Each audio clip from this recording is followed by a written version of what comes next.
Welcome to this week's edition of Coach Prep. Coach Don and I are here in the Cherokee Batting Range podcast studio getting ready to record episode number 229. We're going to talk today about the idea of cookie cutter approaches to coaching and the idea of asking players to, I guess, all fit into one mold at the same time. And there's lots of different examples we want to talk about. As I've been talking on the Everything Fast Pitch podcast, I had a chance to see quite a few college games here in this last couple of weeks. And I've seen some things that have raised a couple of questions, so it kind of leads into this topic. So before we get into it, let's talk about our sponsors. First, the Anderson Bat Company. Everything Fast Pitch is very proud to have Anderson Bat Company as our presenting sponsor. Anderson Bat Company is using the latest and greatest bat technology to corner the market in the fast pitch world. They have the -9 Rocket Tech, the -10 Carbon, and the -11 Carbon Light. Anderson Bat Company is using this technology to put a high-performing bat in the hands of hitters that really know the difference between a good bat and a great bat. We're also working with Anderson to provide a discount for all of our listeners. Go to the Anderson Bat Company website and order your bats. Use the EFP20 discount, which is for everything fast pitch, and you'll get a 20% discount. And again, please make sure you take advantage of that EFP20. It's a great way for you to save an additional 20% on a great product and also help support the podcast at the same time. Also, if you're in a position where you can, we would love for you to become a patron. Go to patreon.com/everythingfastpitch. Great way for you to contribute to the success of the podcast. We've got a great group of patrons that have been with us for a long time that have kept the podcast rolling, but we would certainly love to see some more people come on board.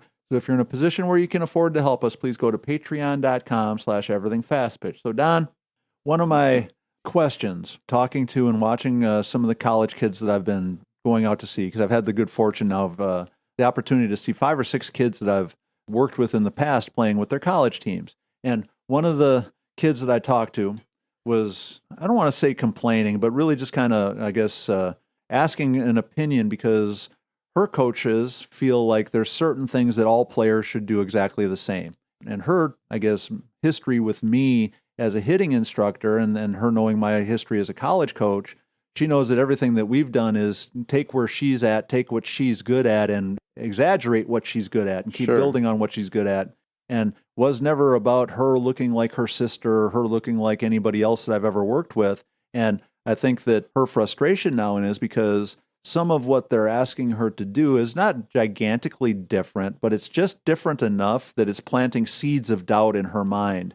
Kind of led to this idea of, this discussion of, is it important for us as coaches to create carbon copies of what we think a great player is, or is it our obligation as coaches to try to look at what a player's strengths and weaknesses are and try to maximize what each individual player brings to the table? And I think it's true, obviously, for hitting. And in this case, I think this is a hitter that's going to have to sort through some things to deal with what her coaches want to still stay with what she knows works for her. But I think it's true for pitchers. I think it's true for defense. I keep picturing this idea in my mind of we set our base defense and we put a cone out there and say, well, this is where the shortstop's supposed to stand.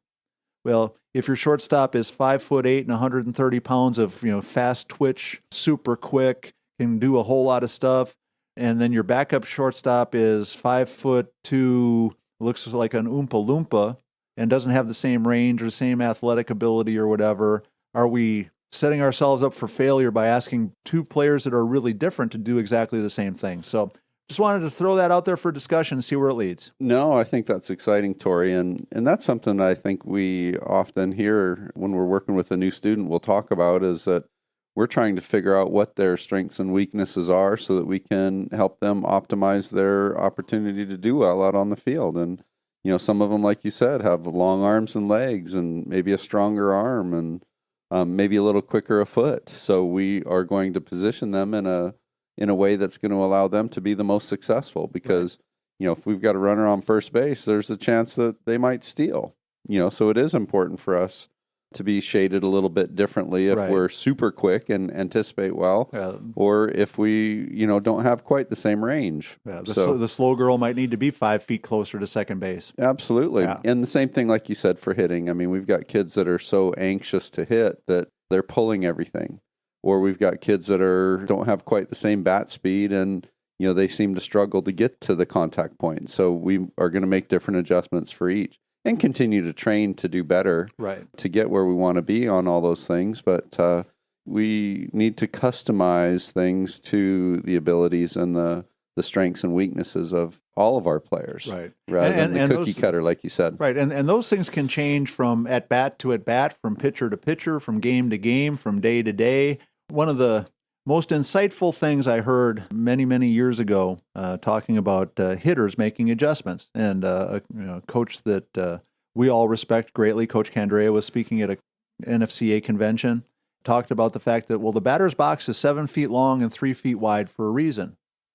The hitter gets to use every bit of it. And so if it's a day where they're facing a certain pitcher and they want to move up in the box or move back in the box or move on the plate or move off the plate, that the only thing that constrains them is that 21 square foot box that they get to stand in. And other than that, it should be for them to decide based on that day, that circumstance, whatever that situation is, what's the right place for them. And I think what's happened more and more, some of it, I think, has gotten to the point now where kids don't even think about the options of making adjustments. Like there's well, this is my spot. This is where I stand. And like, well, how did you come to that group? Well, this is just where I like to stand. Well, there's okay, to have a favorite spot. A lot of comfort in that. But there's nothing that says that, if she's throwing, absolute gas, that you can't move back in the box a little bit to see it a little bit longer. Or if she's a little bit slower or has, pitches that are breaking, earlier, to move up a little bit earlier so you can hit it a little bit further out in front, before the ball breaks quite so much. And so, to me, the message I wanted us to send to our coaches today is, if your idea of helping players get better is trying to make them all similar to each other and similar to other great players, I think you're setting yourself up for a trap. It's going to be great for some players. Don't get me wrong. It's going to work great as long as you have the majority of your kids are very similar athletically, very similar strength-wise, very similar in their skill sets. To them, asking 5 kids that are already pretty similar to stay pretty similar is not asking something that's that out of the ordinary. But taking 5 different kids that are all really different, different height, different weight, different musculature, different quickness, different arm length, different bat speed, experience levels, right, and all those things, and you mix those all in, and you say, okay, now, well, our philosophy is everybody stands in the front of the box. Well, okay, why does everybody have to stand there? Well, my philosophy is everybody stands in the back of the box. Well, okay, but why does everybody need to stand there? The girl that's got a really slow bat that's having a hard time matching the speed of the pitcher, for her to shorten the distance and get closer to the pitcher is putting her at a disadvantage. Sure. And I know we're talking about fractions of a second, but for that kid, an extra 5 or so of seeing the ball longer might be a gigantic benefit. And Big difference maker. Right. And so this idea of, if I'm a pitching coach, well, everybody on my team's got to have a great rise ball. Well, if you've got a great athlete that's got the right tools and the right skills to be able to throw a great rise ball, that's awesome. It's a beautiful pitch for somebody that's good at it. But force one that can't. Right. For the kid that's not strong enough or fast enough or throws it hard enough to throw a real rise ball, all she's doing is throwing a fat pitch high up in the zone. Well, my guess is that's probably not what you really think you're asking your pitchers to do when you say, well, everybody's got to have a rise ball or a curve ball, or we always pitch inside, or we always stand right on top of the plate to make it harder for the pitchers to throw strikes. All those different one-size-fits-all have-to things, I think, are a potential trap. And again, talking to a very, very talented, very successful college-level hitter who's now very frustrated because her coach has made up her mind that she needs all of her hitters to do a certain thing, and it's different than what this player is used to, is creating, doubt in her mind. It's creating, just enough uncomfort, discomfort to not be 100% ready to go when she steps up to the plate. And again, and that's the edge at that point. Yeah, I'd much rather have flexibility in the. When I was coaching, if you watched our teams play, you couldn't have told in any way, shape, or form that all those kids played for the same coach, except that they all had the same uniform, because hitters were different. Everybody some were off the plate, right? And swings didn't all look exactly the same. We didn't have some sort of cookie cutter mentality, because to me, my job was to take a player and figure out what she does best and maximize it as much as I possibly could. Obviously, we were practicing an awful lot more than so many of the coaches now. In this situation, the girl that I'm talking about, she's practicing with her college team every day. For her college coach to think that asking players to change some things, at least they're practicing enough that the idea of changing something is at least a little bit logical. A lot better chance. But the idea of we practice twice a week, and now I'm going to ask you to make some fundamental, gigantic change to something you've done successfully for a long time would be a much more difficult discussion. Task, and yeah. again, I just want all of our coaches, so that we'll wrap it up with this.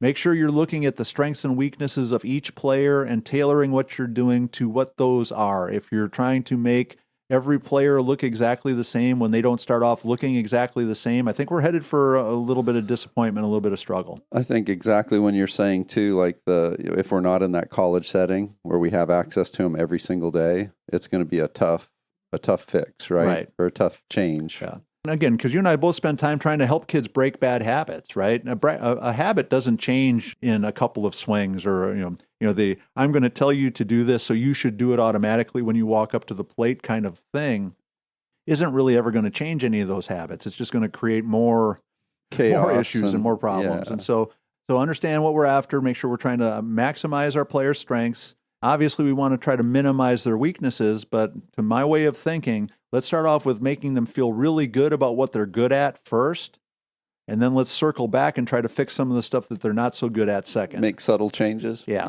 And then that way they'll continue to have a good mindset. They'll continue to have a chance to have some success. And if it doesn't look exactly like you wish it looked like, well, that's not really that big a deal. If she takes a really ugly swing, but she gets a hit, she got a hit. There we go. And sometimes I think we just have to be willing to accept that that's just the reality of our game. So that's going to wrap up number 229. Again, please support Anderson Bat Company and become a patron if you can. Go to patreon.com/everythingfastpitch. Please reach out to us with questions, comments, suggestions, ideas to everythingfastpitch@gmail.com or fastpitchprep@gmail.com. Go to the fastpitchprep.com website, order your Square Cuts training discs there, and also make sure that you look at the YouTube channel, all the blog posts. There's tons of information for you available. FastPitchPrep.com website. So for Coach Don McKinley and our producer Stan Lewis, this is Coach Torrey saying thanks for listening. We'll talk to you again next week.